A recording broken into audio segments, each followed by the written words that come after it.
conclusion you have reached. So in order for that to function, again, you need to have a calm mind. No? If you have more, we have control over our mind, you know. What happens is that instead of going constantly up and down like a yo-yo, you know, being overly excited when something good happens and completely depressed when things go wrong, you know, our usual mind, you know. So with concentration, your mind becomes much more even. That evenness of mind actually is a type of joy, a type of peace, which is so pleasant, much more pleasant actually than even the excitement of pleasure. You know, to have this still inside, you know, is much more pleasant than having good news and good things happening out there. With time, we see that what we call pleasure, excitement, actually is a form of suffering. You know, it's not real happiness, it's excitement, and it's like boiling water. You know, there's no peace, no serenity in what we call pleasure. You know? But this we see by practicing. So that's why I think effort put into concentration, into developing calm abiding, I think is very important. And we can do that in everyday life. It doesn't need necessarily to go into retreat to do that. You know, you just know how to go about it, and you have to know how to integrate it into your everyday life. In order to develop calm abiding, there are certain conditions, you know, which help.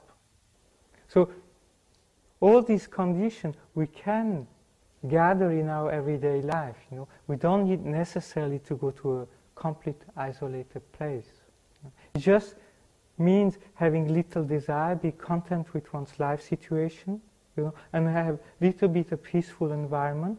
You know. So even though one might have a family life, still we can wake up an earlier before everybody else and do some calm abiding then, you know, or at the evening when everybody's at bed, or when the children are at school, or something like that.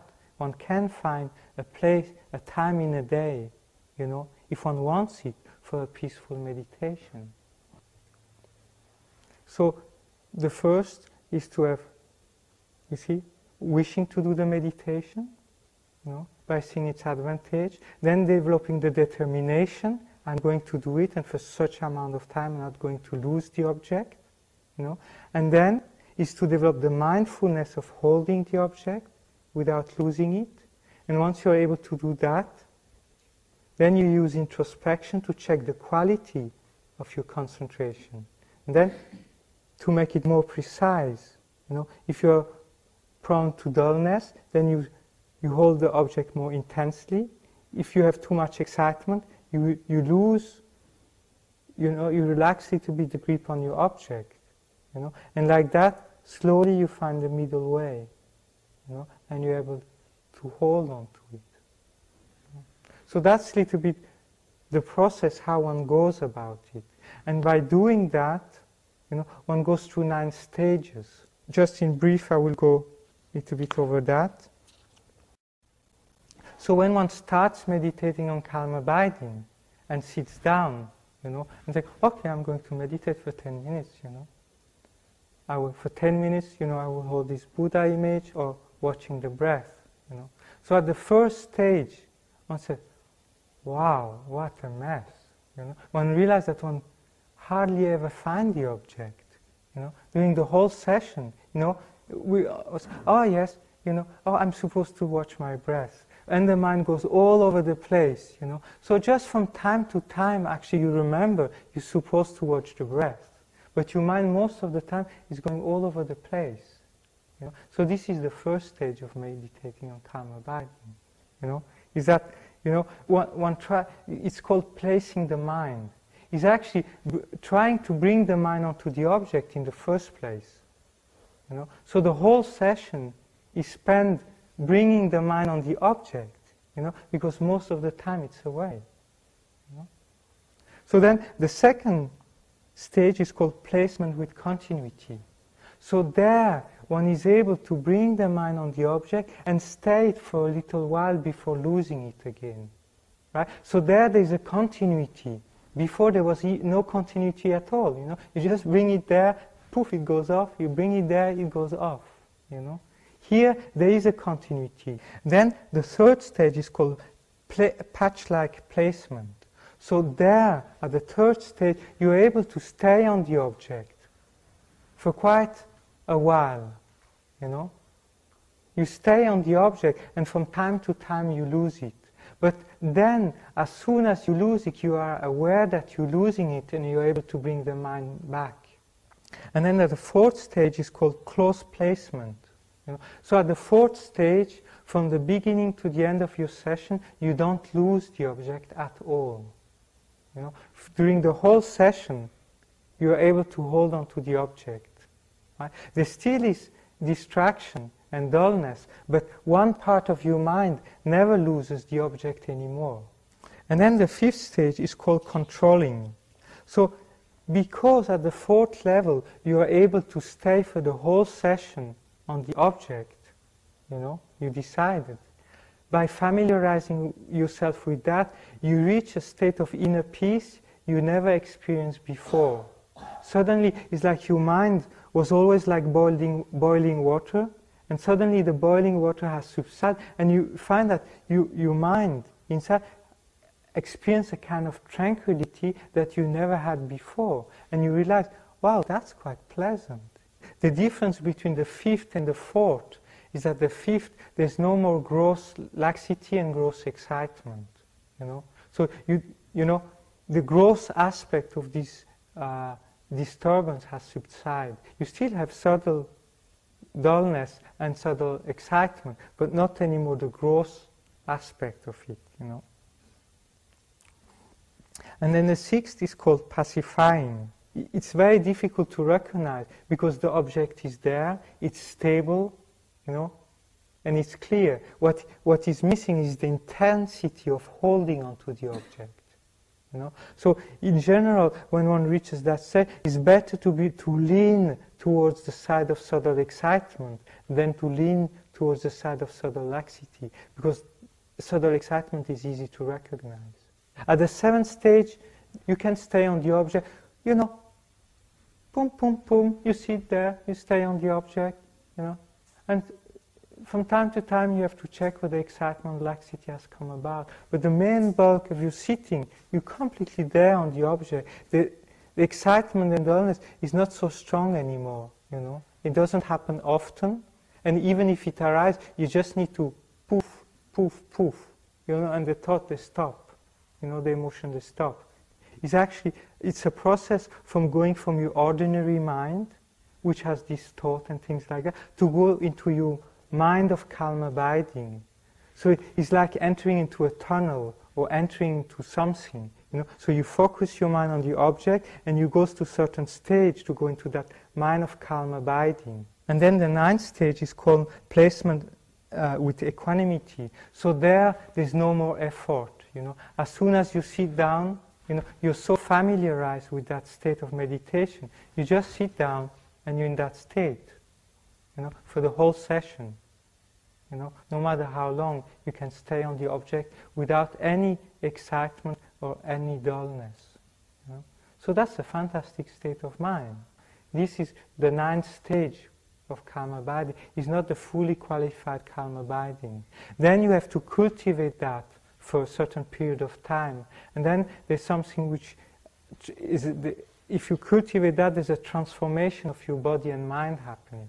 There's a kind of physical bliss which arises and a mental bliss, you know. And this physical and mental bliss give rise to a special physical suppleness or pliancy or lightness about your body and a lightness about your mind, you know, a sharpness, a suppleness about the mind, a pliancy where you can after apply your mind for anything virtuous you want, you know, whenever you want.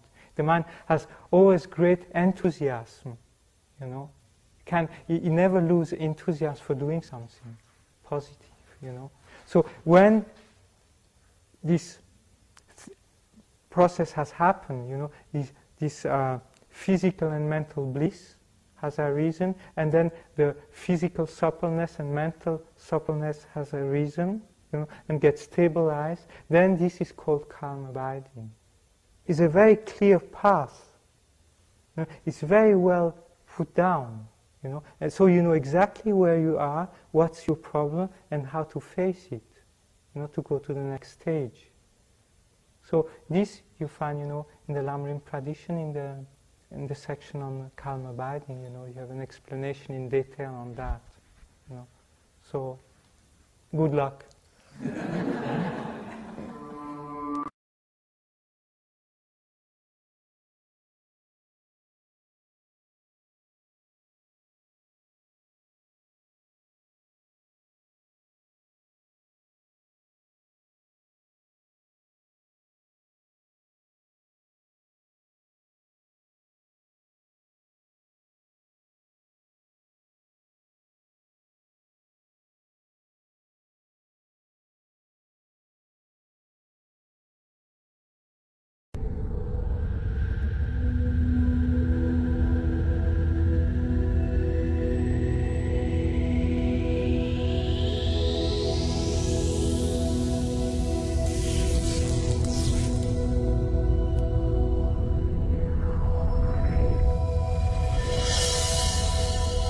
Spiritual reality takes you through a unique journey, a journey which will change your life, a journey which will enrich you and make you knowledgeable and blissful.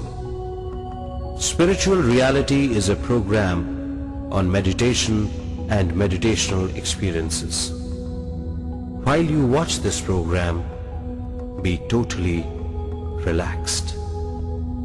Just witness it. Just flow with it. Don't try to analyze it. Totally be with it. If any thought comes, cut the thought. Take a deep breath and just be with it. It is just for you.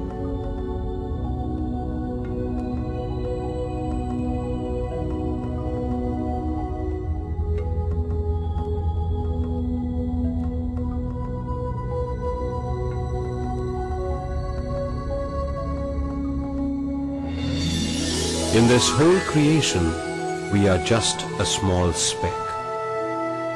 Each one of us is in search of good health, peace, knowledge, prosperity, harmony, and overall a happy and blissful life at all given times and situations.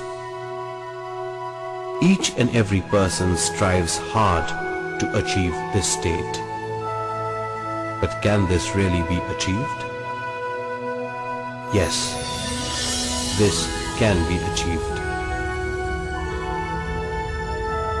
All this is possible only by understanding cosmic energy and self-knowledge.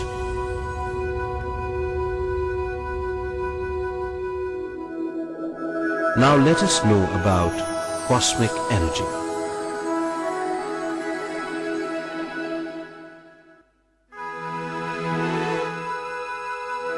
The cosmic energy exists everywhere in the cosmos.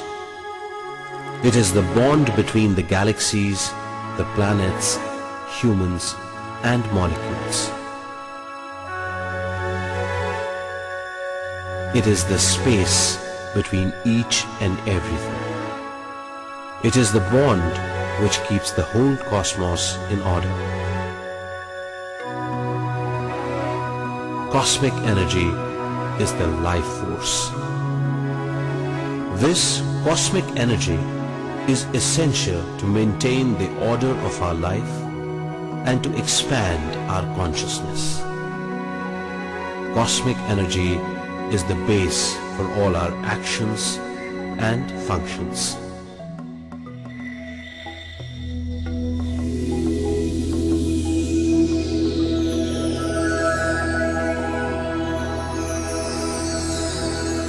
We receive some amount of cosmic energy in deep sleep and in total silence. We are using this energy for our day-to-day activities